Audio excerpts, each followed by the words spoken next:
Dear colleagues, members of the IGF community, it's a pleasure for me to be here, to be with us, your company, once again, the fourth time in my career.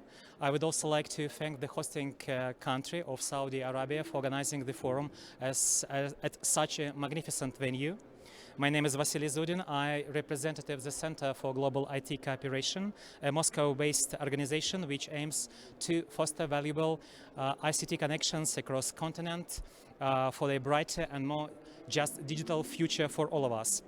We annually contribute to the activities of the IGF and also operate as an NRI actor, hosting Russia IGF and its youth version since 2021. Voice of expert community, representative of the government sector, private business and youth are therefore of great significance to us. It is our aim, after all, to build bridges of IT cooperation and promote new approaches to internet governance. Today we have a list of highly experienced, renowned experts with us on the panel who hopefully share their versions of the digital technological world after the global digital compact and the future of ICT sector development in the global south. GDS is an ambiguous document that at the same time caused a wave of discussions and disputes. A great many still disagree with numerous points of the compact, with the function that was granted to big tech companies and the fact that the compact is in fact a soft law document, not affecting the real states of affairs.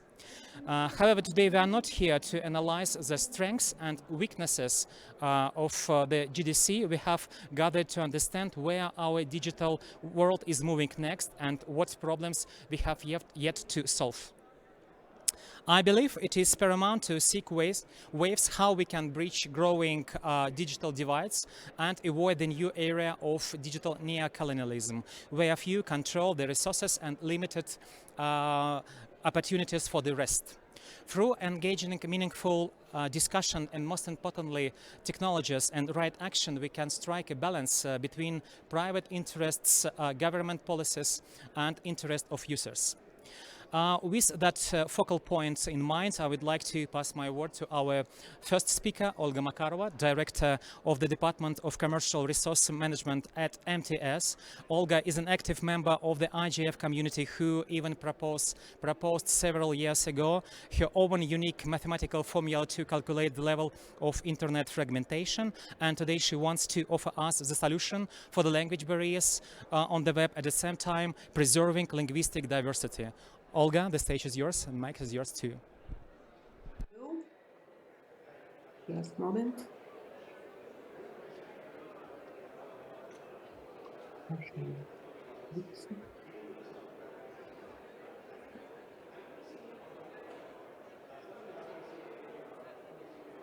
Hello. Let's start with a question. Does anyone know how many languages there are in the world? According to the Ethnologue, there are about 7,168 living languages. That's awesome.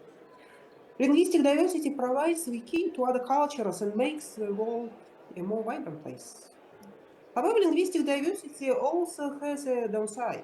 We can hardly find a person who speaks all languages. So we often have to use the dominant language to communicate. But people whose native language is not the dominant language in their community are often reluctant to speak publicly or fear of being misunderstood. In the world of linguistic diversity, language barriers are inevitable. Today, the dominant language in the world is English.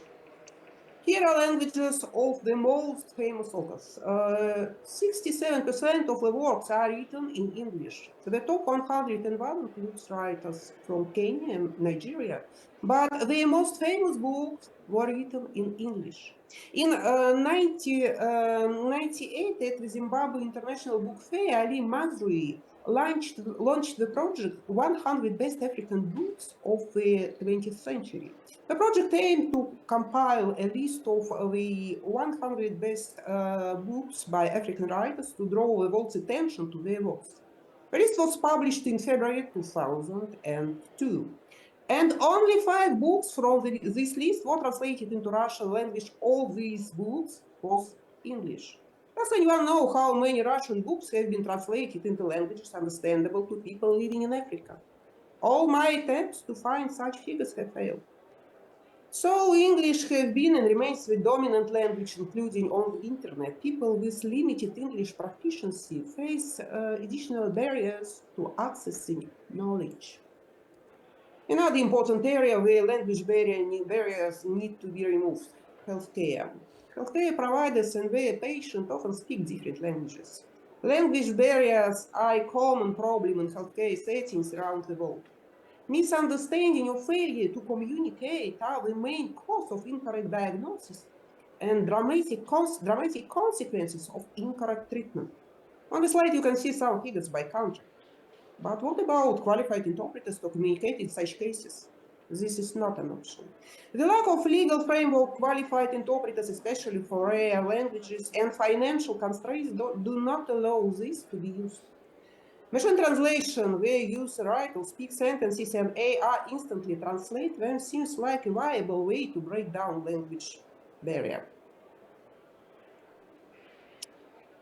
The slide shows some statistics on machine translation accuracy by language groups. As you can see, the accuracy of machine translation is significantly higher for European language groups.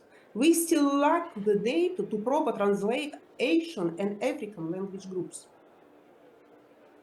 Some data from Goldman Sachs and Stanford University. They estimate that by 2025, investments in AI will reach $200 billion.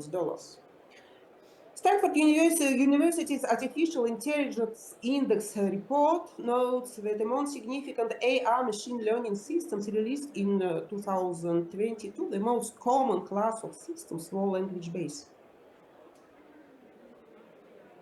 Some historical facts. In early 2000s, some IT companies used the meaning-text model and explanatory combinatorial dictionary to create their own machine translation systems. The core of such systems was a universal semantic hierarchy, which was a huge tree of concepts built from the general to the specific. Google Translate was launched in 2006. At first, it worked very poorly and generated memes rather than translation.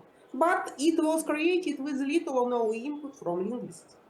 Google Translate has used and continues to use a different approach, statistical. Complex language models were studied and forgotten. Huge amount of data became the basis. The price was scalability. In 2009, people from Google team published a paper called The Unreasonable Effectiveness of Data. The title of the article echoes the title of the article, The Unreasonable Effectiveness of Mathematics in the Nature of Sciences, written by physicist Eugene Wigner in 1960.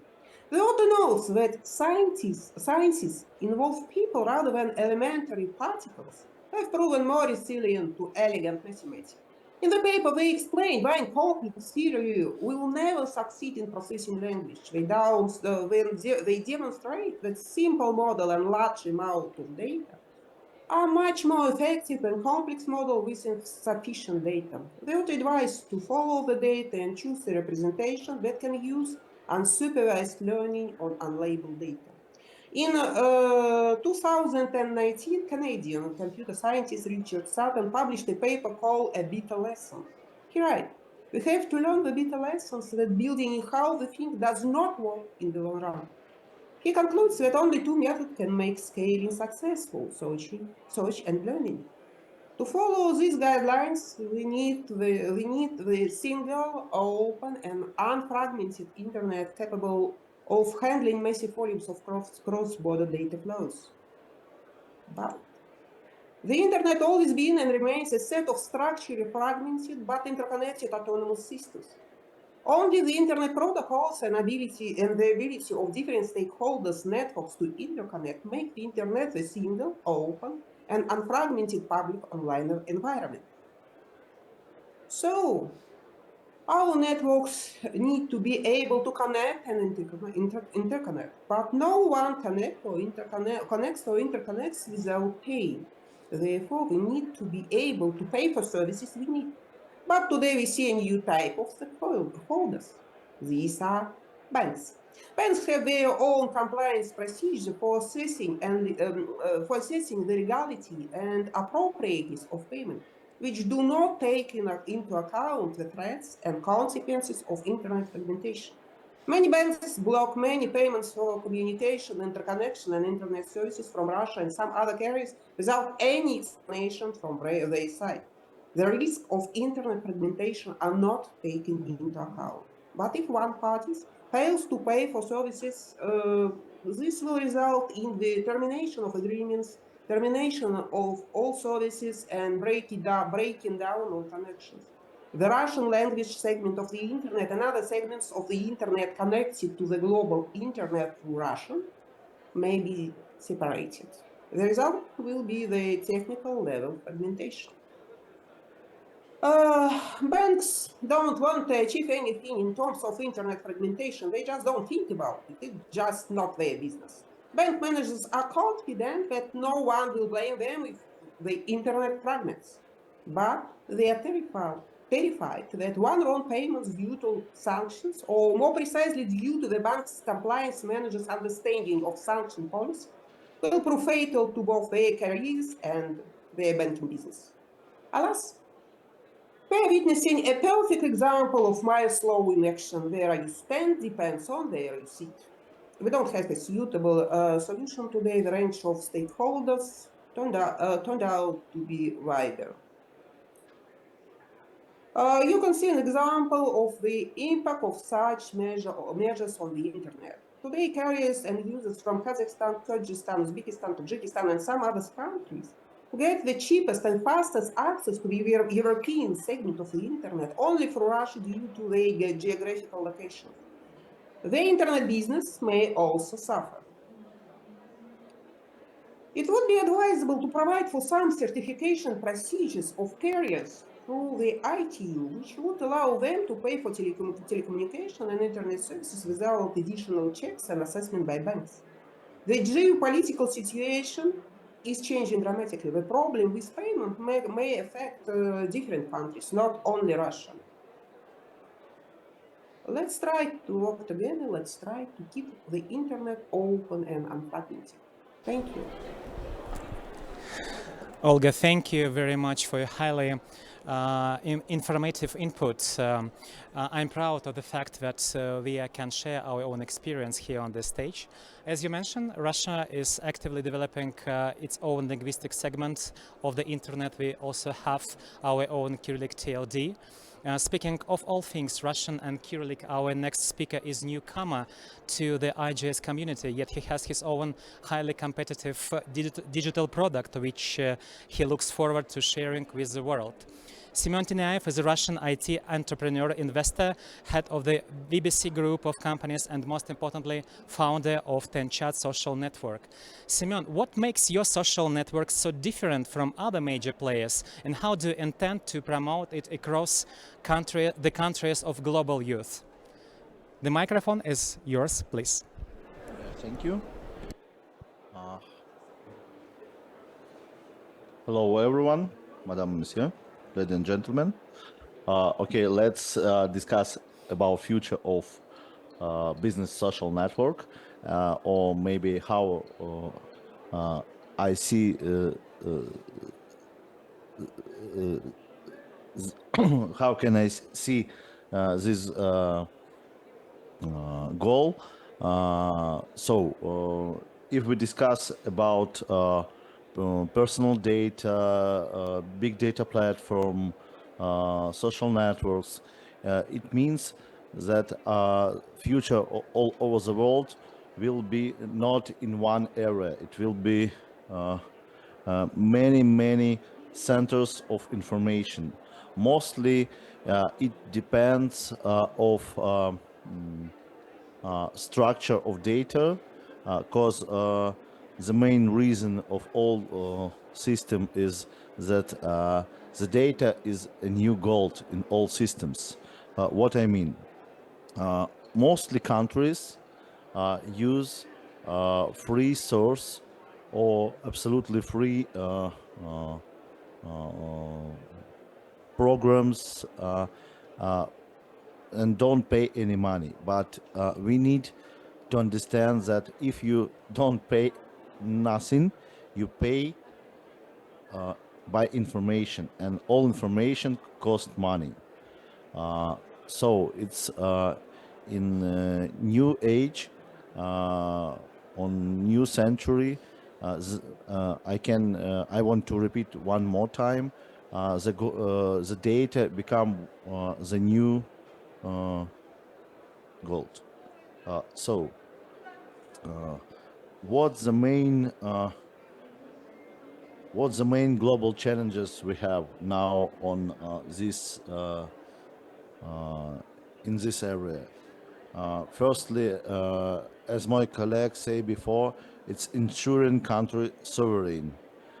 Also, protection of personal data, development of own technology, and access to global B2B market and global human market. So in our business social network, which become the biggest one on Russian market and some markets on Soviet Union countries border, we think that business social network can be much useful than original social network like Facebook and other one, because the main goal which can connect people from many countries, it's job, it's trading, it's deals, because everyone need to pay salary, to make money for their family. So the one of the way to structure such kind of application is in, global investments.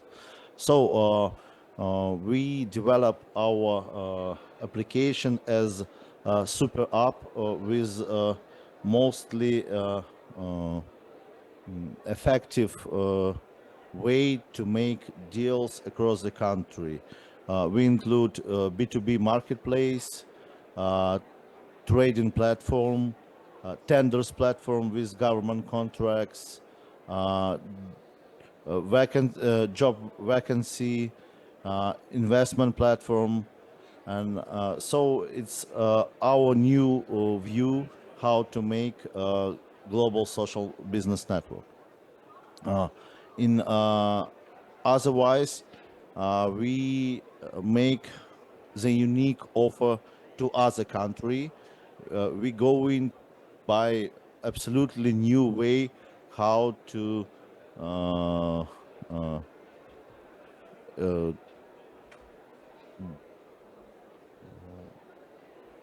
take new markets by 10 chart. It's we give it by license to countries. So in all over the world, we make the first decentralized global social network, which each country have its own part in their territory. So it make a big opportunities, because the personal data will stay on the country, investments stay in the country, people find the best job in their country. So it's make every country more standard without a global leader. So it's one of the little piece of our system. Thank you. Semyon, thank you very much for your informative input. May I ask you one more question? What features do you believe TenChat and Russian tech in general may offer to the developing world? One of the feature we connect to the social network, to business social network tender platform. What it means? Uh, we know that the most country have a big part of government economy inside. For example, it means tenders, some kind of deals with government, and sometimes nobody knows about this and don't have information. And we trying to connect people, business, and government in one app. Not only people and business.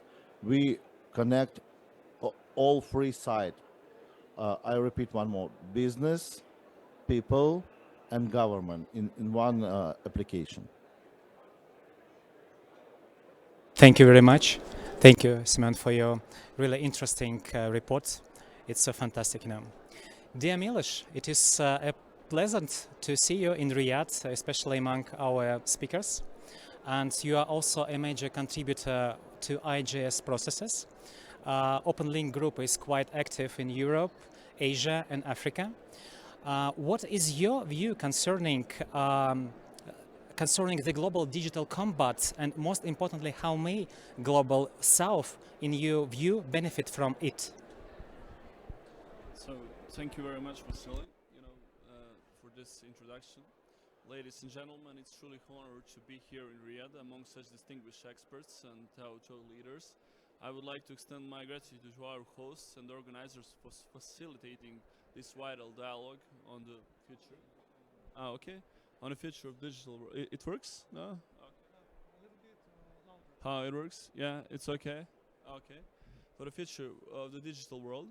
When discussing the Global Digital Compact, I see it not just as a framework, but as a vision for shaping a more inclusive and equitable digital future. The Compact holds the promise of addressing some of the most pressing challenges we face today, particularly for the Global South. For many developing countries, like Serbia, where I came from, the Compact could become a catalyst for change, bridging the digital divide, reducing inequality, and fostering economic growth. To achieve this, three key priorities stands out. First, we must ensure affordable and universal connectivity. There is a big problem, and we discuss always this topic, speaking about Africa, for example. When we attended IGF in Addis Ababa, one of the key topics was connectivity of Africa, because we know that Africa is not well-connected continent, speaking about some countries which they don't have universal access to internet, and that's the big problem. So access to internet is no longer a luxury, it is a fundamental driver of education, healthcare, and economic opportunity. And when we speak about healthcare, I personally participated in some projects in Balkans and Serbia, speaking about digitalization of healthcare industry. And it's very important to, if you have opportunity to have a really good connection. I'm speaking about digital technologies with your doctor, speaking about electronic health records, about everything what a modern healthcare industry could offer to you. So second, the compact should encourage investments in local digital ecosystems, and this is really important, speaking about fragmentation and digital fragmentation processes. We must empower entrepreneurs, nurture talent, and enable the creation of technologies that are tailored to needs of local communities. And this is also important, speaking about current geopolitical moments, when we see different technological zones. And I always mention this, when you visit China, for example, you are not allowed to use Western services like American services, Microsoft, and all others. For example, when you are in the United States, in Western Europe, and generally Europe, we have huge discussion about Huawei equipments, Chinese equipments, and all other aspects of, they would say, non-secure hardware. And for example, as I know, because I spend a lot of time in Russia, they have really strict laws speaking about data and about data of Russian citizens. Russian government forced that all data of Russian citizens should be stored in the territory of Russian Federation. This is really important, and I support this. So third, we must foster international collaboration to ensure that knowledge and technology flow freely, supporting growth rather than dependency. And when I was in Moscow a few weeks ago, actually a few days ago, we discussed how China and Russia made systems to test each other's technology. So when we speak about technology transfer, it's very important that other side and the side which will receive technology have opportunity to test and to make some test speaking about data and who will control the data. So this is really important. However, we can't ignore the realities of digital colonialism. Much of the global south still finds itself in position where technology primarily serves the interests of tech giants rather than local populations. International organizations, governments and private sectors must address this imbalance. This can be achieved by promoting open standards, and we discussed about it, supporting data sovereignty, developing localized infrastructure, and creating fairer regulatory frameworks. So let me be clear at the end, this is not a simple task. It requires unified global effort to hold powerful actors accountable while simultaneously empowering developing economies to shape their own digital futures. But generally, I remain optimistic. And we discuss about what we have to do in upcoming years. With initiatives like the Global Digital Compact, we have a unique opportunity to redefine the rules of engagement in the digital space. In closing, let me emphasize this: the compact will succeed if inclusivity, cooperation, and accountability remain at its core. So together, we have the chance to create a digital world where no one is left behind. So thank you very much. Thank you, Miloš. Can I ask one more question for you? Do you accept that the international organizations have yet to do a lot of work, combat digital colonialism, and keep tech giants at bay? Can we say like that? Okay, speaking about tech giants, it's always when we speak about big companies everywhere in the West, in the East, in China, in Russia, it's always about controlling the data. So I think this is a discussion who controls everything, technology giants or, for example, legal framework, speaking about some national assemblies and so on and so on. And I always make a conclusion that people who know technology are they have advantage comparing to people who know just legal aspects, because they develop technologies.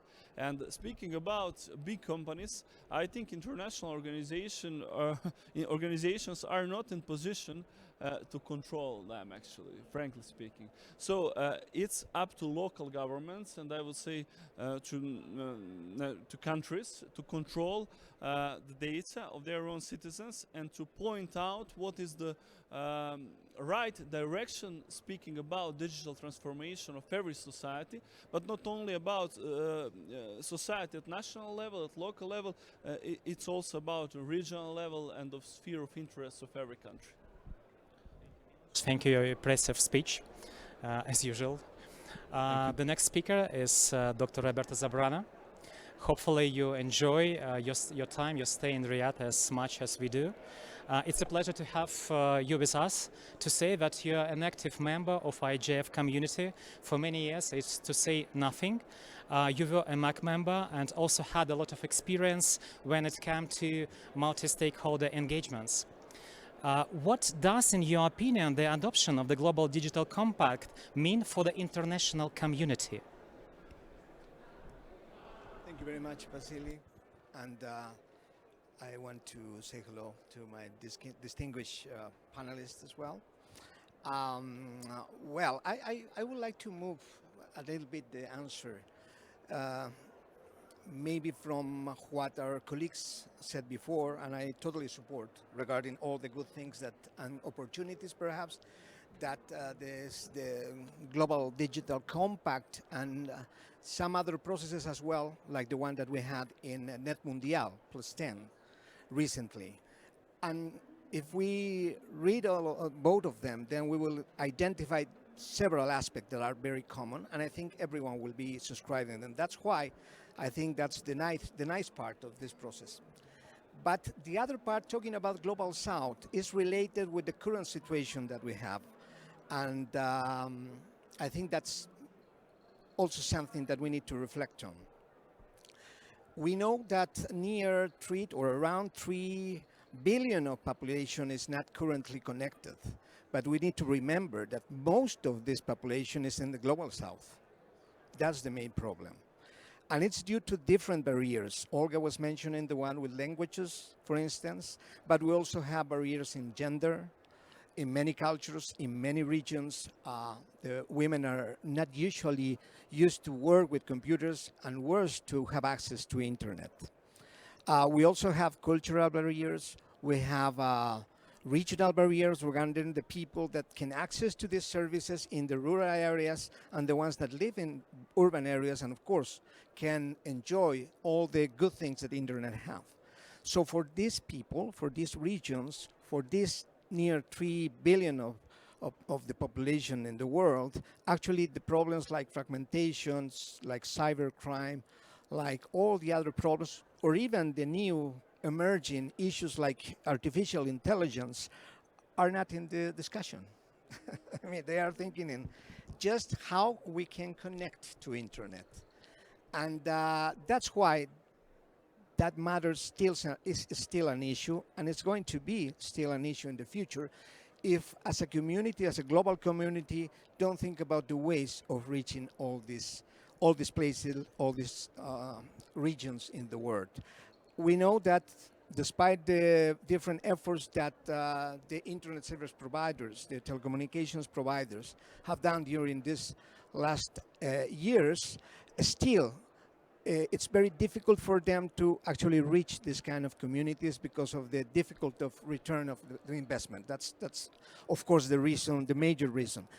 So the governments are expected to contribute as well.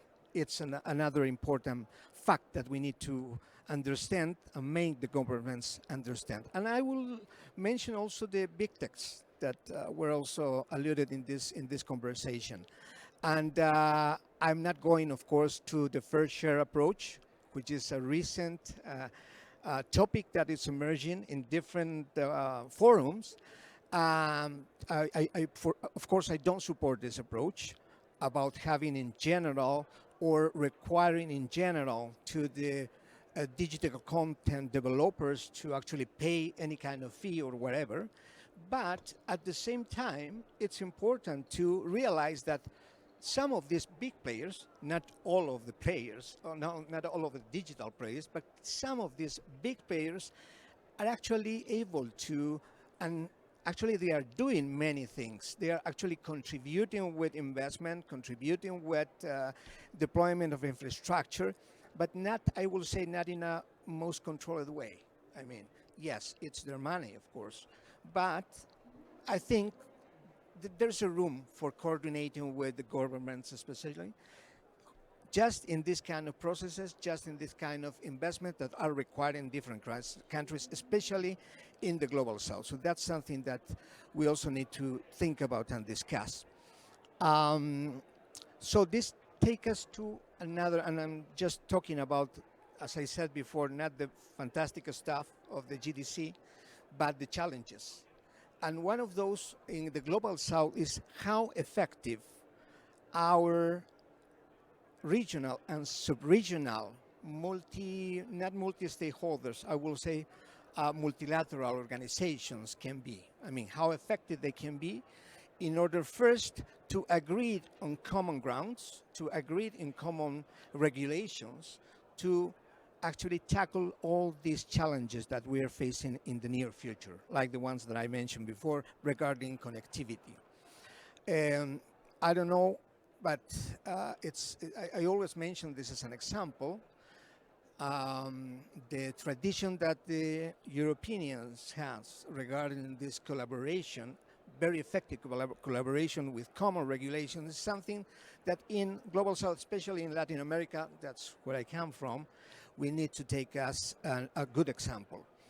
Actually, we are very caring in our region, in LAC, But at the same time, the problem is that each of the governments has their own agenda for this matter. So I think it's important to agree in certain elements. One of those is connectivity. Maybe the others will be, of course, emerging. So being effective in this original area to provide this kind of inputs and laws for the governments to actually act, to actually do in a way. Because at the end, as you know, the governments are the ones that can be signing an agreement like the GDC, but they have to move from the agreement, from the shared principles to the action. And those actions come in policies, and we are still so much delayed in issuing this kind of policies so we can actually get this expected universal connection that we all want. So I will stay there. Thank you. Much, Roberta. And so one more question, please. Is there a risk of minimizing the role of the technical community in the digital maker paradigm? What do you think about this fact? Sorry, the last part. Is there a risk of minimizing the role of the technical community in the digital decision maker paradigm? Well, I don't think so, because of the nature of the ecosystem. There are key communities with a very specific role. I would like to mention some of them, like Internet Engineering Task Force or IEEE, that will still be leading the technical area about the standards, about the technologies, about the proposals. And there are newcomers as well, and more than newcomers, new actors, I will say, regarding the technical arena. We've heard a lot of innovations, a lot of technical proposals from different, I'm not going to mention any, but you may think which of them I am talking about. And I think we can imagine that there might be very nice examples of new policies or new protocols, etc. But the processes themselves must be very transparent. If there are just alone key players working in these protocols and they come up with fantastic ideas, but if those didn't came back from a bottom-top process, I think it could become an issue in the future. So because internet, as it is now, was actually a result of that kind of participative, inclusive, and very transparent process all over these years. Thank you, Roberta. Thank you for your impressive speech and for your participate in our session. Our next speaker is Pavel Zakharov, a member of the Internet Technological Association. Pavel has a vast experience when it comes to combat disinformation and fact-checking. And I must say that fact-checking is essential in the informational world we found ourselves in. And it is a matter of national security, a matter of safety, often a question of human lives. And I would like to extend the floor yours, Mr. Zakharov. Thank you for giving me the floor. As an active member of Russian fact-checking community, I would like to share with you my opinion, my idea that can change our beliefs in fakes. But first of all, I want to say that it stated on the official website of Global Digital Compact that its implementation requires a global effort. And one of the key commitments of GDI is building a space, digital space, that is free, that is independent, that is open, fact-based, and it's about disinformation. Maybe it's about combating disinformation. But nowadays, disinformation is portrayed in media as a main topic of concern to internet users. It's now seen as a weapon in a global informational war. But in my opinion, this escalation to the problem of military level looks unwise, and maybe it's completely dangerous, because lies has always existed. And misinformation has always influenced people's decisions, people's behavior. Nothing new. The fight against the disinformation today is becoming a convenient excuse for censorship, for reducing freedom of speech. And under the pretext of combating disinformation, digital platforms limit the promotion of materials which contains different points of views. Under this pretext, media, journalists are banned, and under this pretext, companies and organizations are being imposed sanctions. And the worst thing is no one demand proof. The very principle of presumption of innocence is violated when it comes to combating disinformation. One would think that such a stubborn struggle should definitely lead to positive results, but let's take a look at data.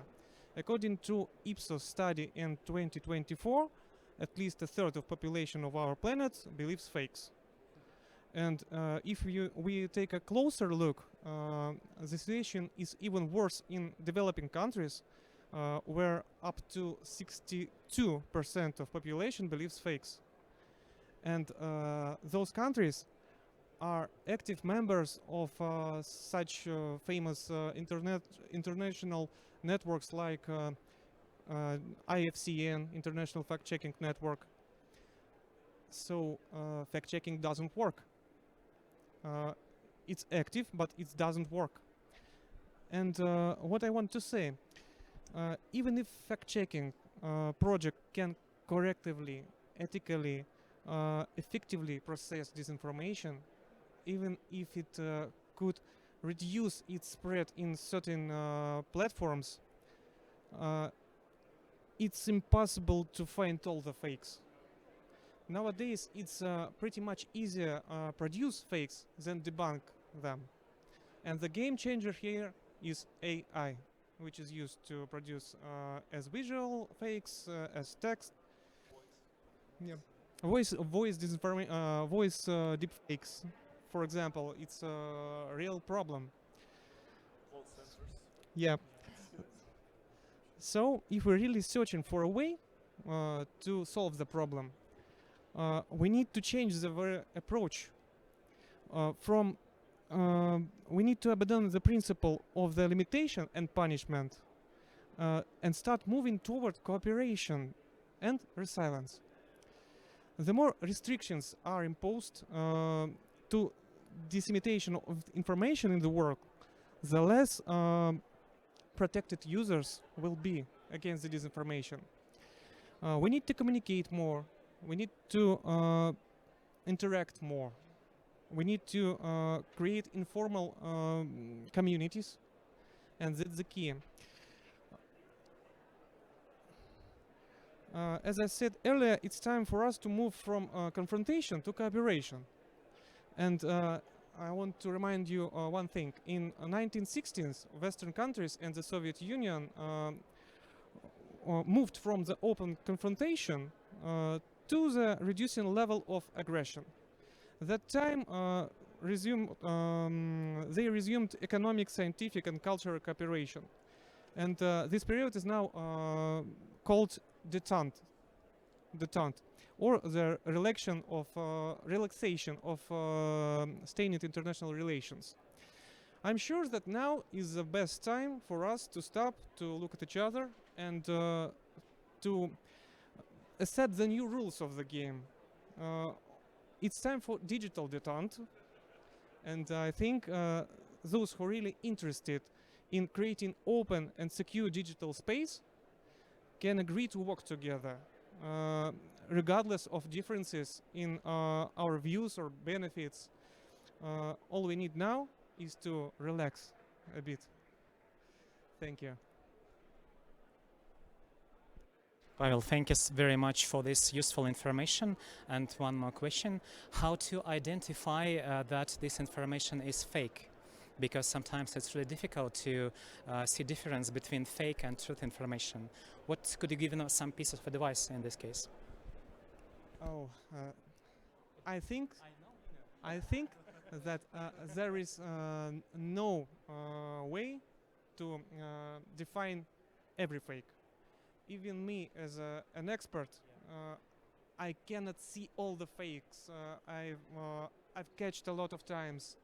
I see fake, and then after a few days, I remember this, and oh, that was fake. But one thing is important, and it's knowledge. If you know something, it's really hard to change your opinion about the thing. So the best way to make your armor against disinformation is to know more. I think it's that. Pavel, as you can see, we heard the opinions and elaborations of one generation, and now I believe it's time to hear the voices of youth representatives. And I would like to thank our first row of presenters for their meaningful inputs and invite our second court team to join the discussions. Thank you very much. Alim is co-moderator now of the second part of discussion.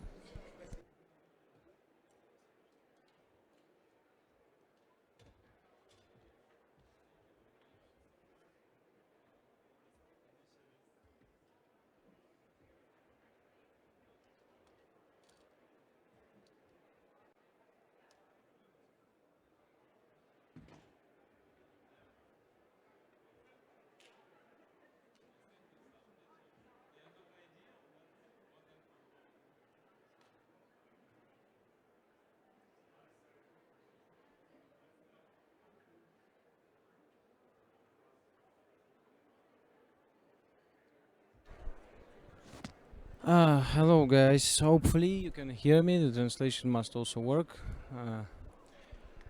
We have with us several esteemed speakers, yes, moment.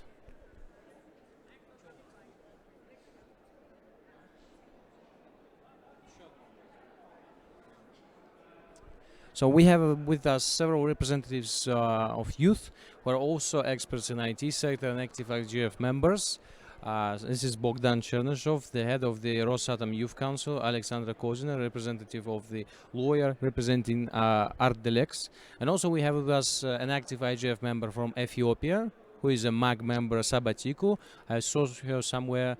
She had to take a call. She'll come back to us in several minutes, I hope. So, our first speaker today, our first expert in the second round of workshop is Bogdan Chernyshov, and he represents essentially Rosatom. Rosatom is a world-renowned state nuclear energy corporation which develops energy as well as a digital infrastructure all across the world, allowing entire nations to benefit from cheap, clear and effective energy, power their houses, factories, schools, universities and digital facilities. Bogdan, please, the floor is yours. What do you think about global? Yes. Clicker. Yeah, here's the clicker. Please go ahead.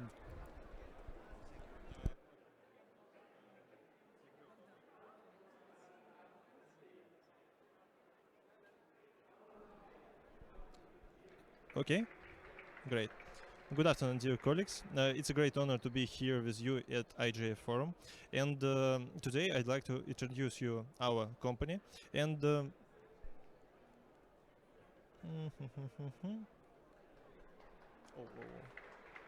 too fast.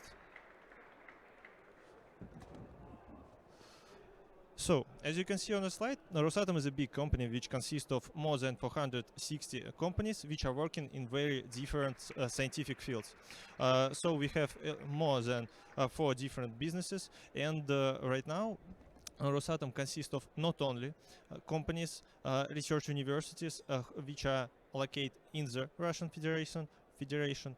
We're also working with our international partners, and right now we are developing more than 60 different international projects. And right now, portfolio of foreign orders of Rosatom has reached more than $200 billion last year.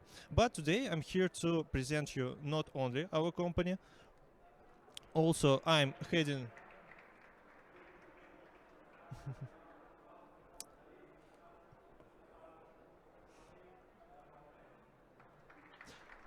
Great.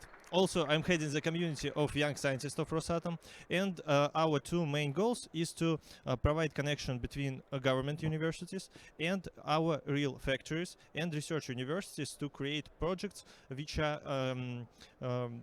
based on the theoretical field of governance, university science, and our tasks of real industry. And second one is to provide community in which scientists can connect with each other and create different scientific projects which are based on the intersection of their scientific interests and scientific directions. As you can see on the slide, we are consist of more than 90 young scientists who are leading the key projects in the spheres like nuclear energy, hydrogen energy, wind energy. Also, we are working on the creation of new materials by application of the approach of digital material science, by application, of course, common material science. There are work on the healthcare sphere in the nuclear medicine production by creation of isotopes for curing the cancer and other diseases. Of course, there are personalized medicine by application of technologies of 3D printing, and there are other technologies, as you can see, electronic, photonics. We have experts in plasma, laser technologies. Recently, our scientists created 50 qubits quantum computer, and they're working, of course, with artificial intelligence, with digital twins, and a lot of. So I'd like to go back to the main goal. To the main goal of Rosatom, and of course it's generation of energy. Of course, all of us know that we can provide digital infrastructure transfer to these new technologies without energy. So Rosatom has a great experience in that field, and our first nuclear power plants has celebrated its 70th jubilee that year. So since the time we upgraded our skills, and right now the progress of the building of nuclear power plants you can see on the map of Russia.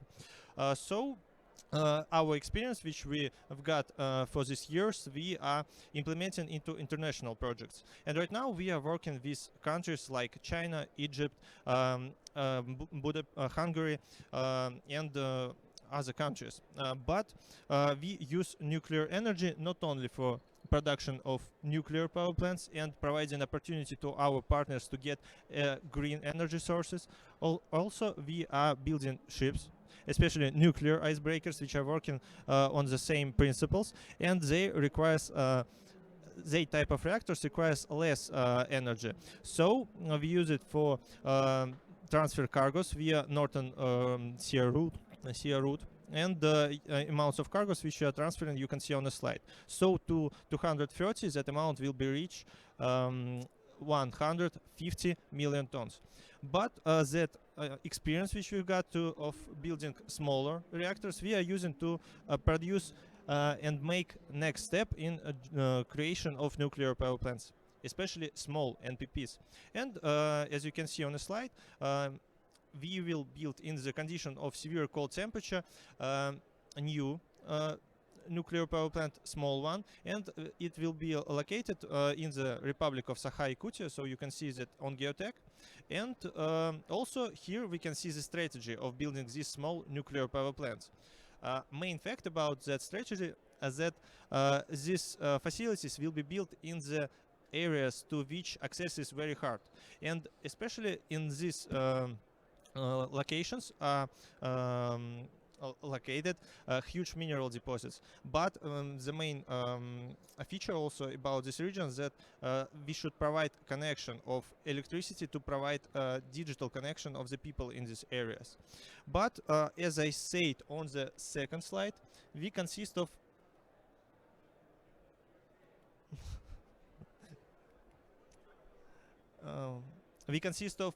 a big amounts of company, more than 400. And I'm, as research scientist of Guided Joint Stock company, would like to tell you about projects on which we are working. And there is, you can see different materials for spheres like electronic, photonics. We produce superconductors. We produce different monocrystals, and our production also consists of rare earth metals and different alloys, and we produce it in very different forms like alloys, powders. We can create details with simple form, for example, sputtering targets for creation of different coatings of our electronic components. Of course, there are production in the complex, which has complex geometry, which we can make by application of additive technologies. But unfortunately, right now I have not many time at the session, so I'd like you to invite to the session which will be held on the last day of IGF, and we will talk about real scientific projects which has impact on the design of North region. So thank you for your attention. Community of young scientists and Rosatom in general are always looking forward to future cooperation and experience exchange. Thank you. Bogdan, I think this was very interesting because we were trying to bring something new to IGF format in a sense that we discussed digital technologies, internet, but I think that energy, when it comes to energy, generation of electricity, when it comes to infrastructure, Rosatom and the project which it does, not only in Russia but across the world, in countries of global south, they are paramount, especially when we talk about bridging digital divides. And our next speaker is Alexandra Kozina, lawyer in dispute resolution and mediation practice at ArtDelex, a famous lawyer firm which has been suing Google for many years and defending the interests of ordinary users in the face of large transnational corporations. Alexandra, what do you think? We talked a lot today about the so-called tech giants. What real threats do players like Google, Meta, and others pose to the global south? Is it hard to fight the Goliath? Oh, yes, it's a really fight to fight the Goliath. And I would like to start my presentation to tell you more about the recent cases the big tech had. And that will be, I hope, very interesting. And Let's wait for several minutes. I see the Okay. tech guys are on it. So this is it. Yes.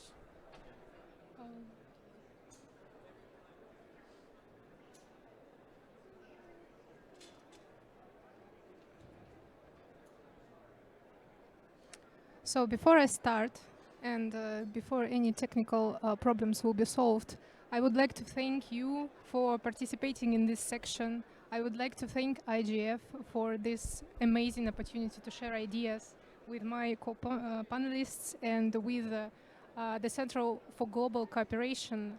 I hope you will enjoy my presentation and we'll have some questions. Okay, so speaking about the big tech, my allegation today is that the big tech needs to change because recently the big tech violated some laws in different countries, and we need to take very crucial attention on this point. I will concentrate your attention on 4 parts of my speech. Firstly, I will tell you about how the big tech companies operate globally, how they structure their business in different jurisdictions. Secondly, I will tell you more about what should the global tech company pay attention to when they're doing business globally. And this is very interesting and very important because not only written laws the big tech need to take into account, but as well social rules and cultural traits. Thirdly, we will talk about the recent cases in antitrust law and in civil law. I will give you a brief overview of these cases and I hope you will find it interesting. And finally, we will maybe brainstorm some ideas how we can deal with this problem in the future. So this is a brief information about me. I work in dispute resolution and arbitration and deal with the telecommunication, media and technology problems. And this is my photo. That is how I look when I'm hungry, very serious. But in general, I'm very cheerful, so come talk to me after the session. Yeah. Okay, so long story short, then the big tech structured business globally, it has around 3 models it can face. So the first model is when the head company decides to open a separate entity on the territory of other jurisdictions. For example, Google on the territory of Russia had previously the separate entity. And the point is the separate entity has separate assets and is in general independent of the decision of the head company. But that presumption can be overcome by the doctrine of withdrawing of corporate veil. And simply saying, this doctrine says that if the subsidiary acted on the behalf of the parent company or with the active knowledge of the parent company, you can sue the parent company for any misconduct subsidiary company do on the territory of other jurisdiction, and vice versa. And that is actually the best model for the consumers of the big tech. We will revert shortly to that question. So, yeah. Model B. So if the big tech company do not want to open any separate entity with separate assets, it can open a representative. The thing is, the representative is not a separate entity in the terms of law. It has no assets. And if you face a misconduct from the head company, you cannot sue the representative. And the best example on the territory of Russia is Apple and Facebook. A couple of years ago, they had separate representatives on the territory of Russia, and the representative exists only for the public functions, so to communicate with tax officers, antitrust managers, and so on. And you cannot, of course, sue the representative, but we have some advantages in that point. If we want to have a dispute on the territory of Russia, we can sue the head company, but we can sue a representative as well as a core defendant. And we can notify the head company through the representative. Of course, it's easier than to file a claim abroad. And the last model. And the last model is the worst model for the consumers, for the business companies who deal with the big tech, because big tech can decide to not to open any separate structure or representative at all. And the best examples is Amazon or Meta in Russia, or X in Russia. They have never had any separate entities or representatives, but they actually sold and sell some services and digital products on the territory of Russia. And the disadvantages of that approach is that consumer or business have high cost of proceedings abroad because he needs to go directly to the head. Businesses has unequal bargaining power with the big tech because they cannot talk to them via email or so on. And actually, in that business structure, the customers actually have a lack of remedies. Moving on to the second part of my speech about what should the... Yes, 1 second. Next slide, please. Can you have... Yeah. So as I said earlier, the big tech can choose 3 business structures to conduct business abroad. But what should they take into account when doing business globally? First of all, they need to understand informal institution of each of the country. And by informal institutions, I mean socially shared rules, traditions, cultural traits. It's not a secret that, for example, Arab region countries or Russia or US or European Union differ a lot.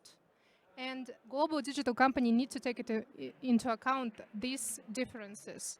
And secondly, but not from the point of characterization, the global company need to take into account formal institution. And by formal institution, I mean written and unwritten laws. And the next slide will show you the non-exhaustive list. Oh, sorry. Sorry. Yeah. And the next slide will show you the non-exhaustive list of laws which regulate digital business. For example, in Russia, and I think as well as in any other country. And these laws, the big tech should take into account very crucially. And the recent cases concerning the big tech show that the big tech ignores these laws. And let's talk about that more. So I would like to present you the recent Russian judgments against Google. And that information is very interesting because on the territory of Russian Federation, last 4 years, around 20 separate judgments were published, and that judgments state that Google violated its own policies, then it blocked Russian media channels. And the thing with that judgments was that several claimants submitted claims on recognition and enforcement of such judgments on the territory of different countries. And I only choose some of them, like Turkey, Hungary, Algeria, South Africa, but actually the number of countries were up to 20, I guess. And the interesting thing is that on the territory of South Africa, South African High Court seized all Google assets, all Google subsidiary assets on the territory of South Africa because of the judgment existed. And I want to talk about more of the sum of fines. Actually, according to this judgment, for non-compliance with the judgment, Google was forced to pay a sum of money called judiciary fine or astrend on the territory of Russia. And the amount of fines, as per information of last month, which were written on BBC, The Guardian, and Forbes, was 20 decillion USD. Decillion is a surprising number because it contains 36 zeros after the actual amount. Okay, and the global internet created a variety of jokes about that sum, and I want to share with you my favorite joke because it's actually very funny. Yeah, and of course this situation which presented on the joke is I guess cannot happen in the future. But what is not funny? I want to tell you about recent, very funny joke. Next slide, please. I want to tell you about recent antitrust cases, and the amount of fines presented on the slide is not joke at all. Because last decade showed that Alphabet companies or Google companies in particular violated several laws on the territory of European Union. And that resulted in setting that antitrust investigations, which caused for Google to get fines in amount of $8 billion. So I added QRs, so if you are interested in information of that cases, you can just scan it and read in short articles. But Google is not the only company which is under investigation of antitrust officers. Actually, every big tech company, and by big tech I mean American big tech, is under investigations in several countries. So Apple in European Union, Qualcomm, Meta, its subsidiary Facebook, and its subsidiary Meta Platforms. And the list is not exhaustive. And by representing these cases, I am not trying to say that the big tech is evil and we should all ban them. But I wanted to set a discussion on how the big tech performing globally. Because it is very important for the big tech with so much valuable resources, with all this knowledge and technology, to understand cultural traits and differences, to understand laws differences, because laws differ from country to country. And the last example of how the big tech violates law is how the Alphabet violates its own financial laws. As you can see on the slide, I presented you the screenshots of last quarterly financial statement of Alphabet, so it's 2024. And each of the financial statements has the part called legal matters. In that part, the big tech or any other company which has shares globally transmitted need to disclose the significant legal information about the cases. And as you can see on the slide, Alphabet disclosed the information about antitrust cases, which I presented on a few slides back, but it did not disclose any information about Russian court judgments.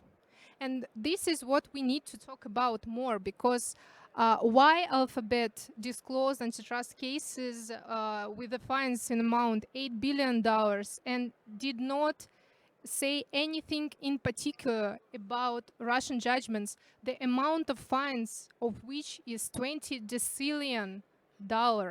So it's 10 in 36 with 36 zeros. It's amazing. And moreover, about this case, Alphabet did not communicate with the state officials, with journalists, with investors, with claimants on the resolving of this issue.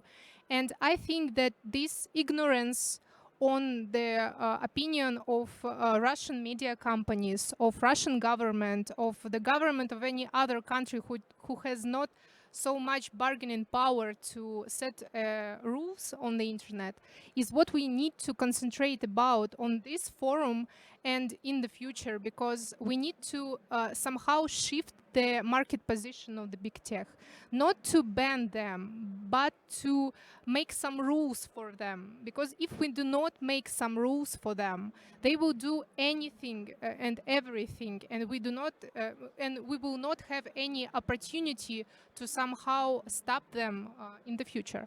So thank you for your attention. I hope you enjoyed my presentation and hope you will have some questions afterwards. Thank you so much, Alexandra. It was very interesting to hear about the experience of fighting with Google, Alphabet, and other big tech giants in order to keep them at bay, to keep them in check and control. Obviously, it's necessary when we talk about digital divides and the security of the global south, the avoidance, in order to avoid the new forms of digital neocolonialism, we have to ensure and enforce law and order. And speaking of global south, Ms. Sabatiko, you are an active member of youth community and since rather recently, a member of the IGF multi-stakeholder advisory group. I suppose it's a great honor for us to have you partaking in this discussion. Moreover, you already were a MAG member when the Global Digital Compact was being accepted. Should, in your opinion, digital governance remain a domain of multi-stakeholder engagement, or it is in the interest of the world to increase government participation, perhaps, and the implementation of hard law practices? Where is the place of youth in all of this as well? Thank you very much. I hope you can hear me. And thank you so much for the kind introduction. And it's an honor to be part of this important discussion. So my intervention will be very short. Indeed, the digital governance is at a critical juncture, and for years, the multi-stakeholder approach has been at the heart as well as the backbone of internet governance ecosystem, bringing together diverse perspectives of different stakeholder groups such as private, civil society, the government, and as well as the technical community.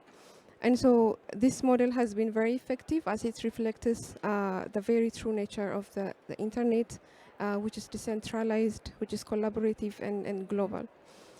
However, as digital technologies are increasing, shaping every aspect of our lives, governments are becoming more involved. And if we talk about, for example, issues such as cybersecurity, platform accountability, data sovereignty, and digital inequalities or the digital divide, the attention of government is indeed needed. And so regulation in many cases is very important to ensure that public safety, fairness, and equity is there. Yet too much government control or risks the excluding, key voices as well as the innovation.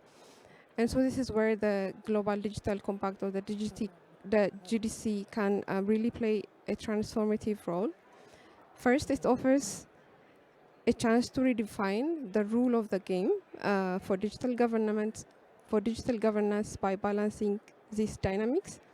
And a truly effective GDC, it must uphold the principle of multi-stakeholderism, where every decisions are informed by the involvement of all actors, not just governments.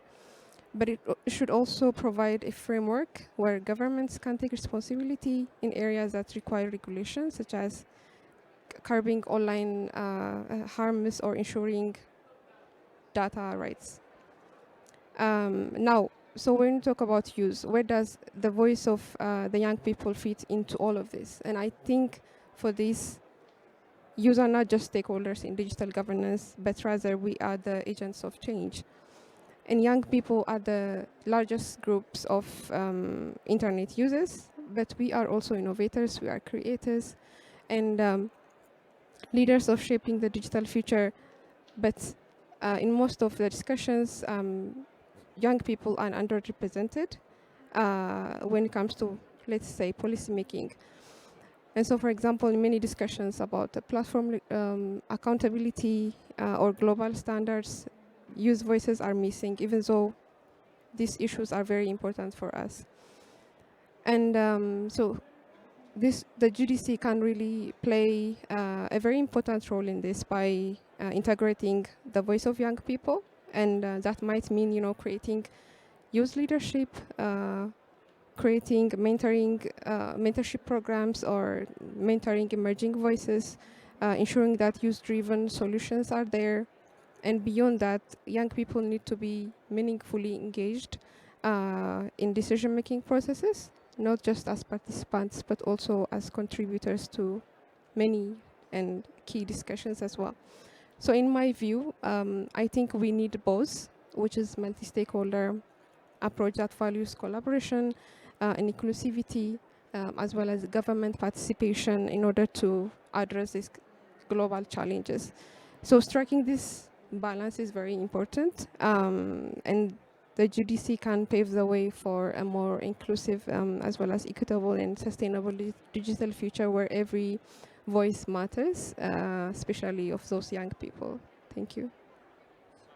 Thank you very much for this interesting point of view, and especially your opinion on the GDC and the points which you mentioned about the youth. I wholeheartedly agree. Representing the Center for Global IT Cooperation, we also do a lot of work in terms of youth empowerment, and it is absolutely important not only to speak about the youth, not only to give youth a certain platform and make their voices heard. It's important to engage youth, to make them integrally part of the process. So in my view, we should fight all forms of discrimination, including ageism.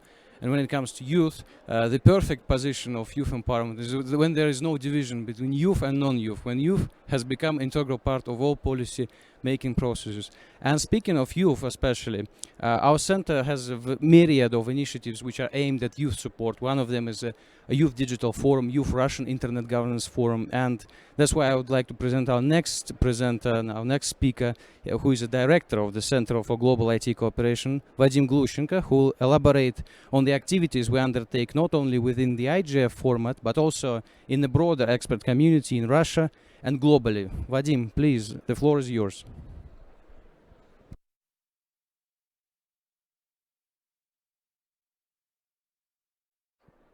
Can you hear me? Yeah, wonderful. Thank you very much, Alim, and hi, everyone. I hope my intervention is last but not least. Well, first I would like to reflect on the GDC. As probably everyone here, we were full of hopes and enthusiastic, but the hopes are still the hopes. The Center for Global IT Cooperation, as Alim mentioned, has played its role. We collected a number of views and visions from the Russian expert community organizations, like 40 of them, and sent holistic common position to the office of the Tech Envoy. And since that time we have been waiting. Well, that is why we are especially sensitive about the outcome. The very idea of the Global Digital Compact as a set of rules that outline the contours of the future internet governance system and set the vector of development of AI algorithms which are based on the principles of security, equality and non-discrimination, that is in line with the UN Sustainable Development Goals, is quite good, and of course it deserves attention. And definitely this new Global Digital Compact will open a new era for both internet governance and for digital governance. Well, still, as it often happens, the initial expectations from the GDC have been shattered by the real interests of the global digital platforms, large transnational businesses. The private sector is not at all interested in being under the tight control of governments or human rights NGOs or international oversight institutions. And today we've heard an exciting story from Alexandra about the fight against Google or fight with Google that proves this presumption. This is the first reason why the implementation of the GDC will meet objective difficulties. And the second reason lies in the different technological potential of the countries. It is difficult in the world of capitalist economy to call for equality between rich and poor, developed and technologically immature. Therefore, under the guise of the GDC provisions, I think we will see that the IT giants will be pushing their interests in countries and regions where that don't have actually their own digital alternatives and opportunities to compete on equal grounds with those giants. In this regards, the real force that can counter digital neocolonialism is neither the GDC, nor the Pact for the Future, nor any soft law acts, but I would say that joint initiatives of the international expert community, as well as time-tested and proven effective digital solutions, such as those we have heard about today. As we can see, the Russian IT industry has appeared to be strong and stress resilient enough to survive unprecedented Western sanctions. At the end of the day, isn't it cool not to depend on the global digital platforms? Russian IT solutions are not non-politicized and could be customized for any client individually. And CGITC is becoming an important player in the IT export sphere.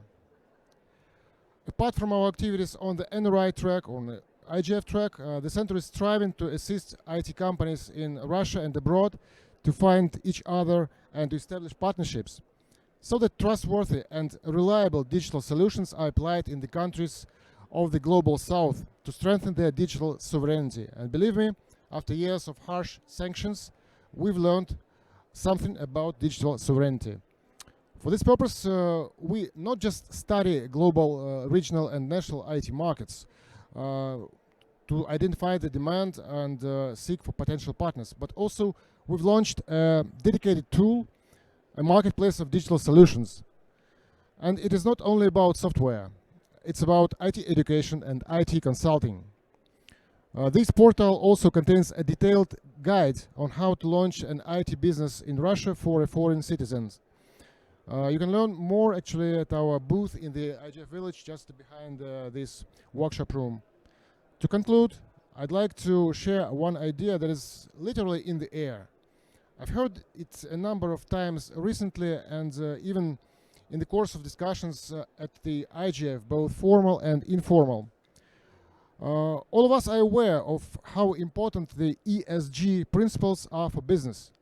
And nothing and no one can stop digital transformation of economy and society.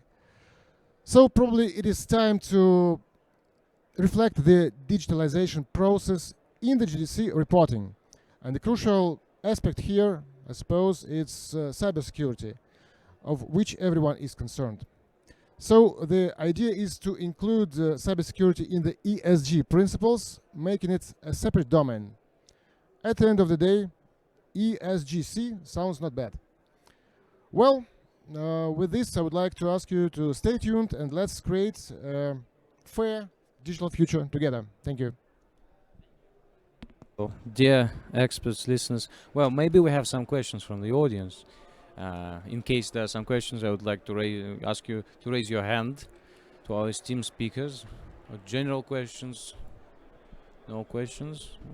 Neither have I seen any in the chat. So in that case, and I think our time is running up, dear experts, listeners, and contributors to the discussion, I wholeheartedly thank you for this fruitful round of conversations and presentations we had.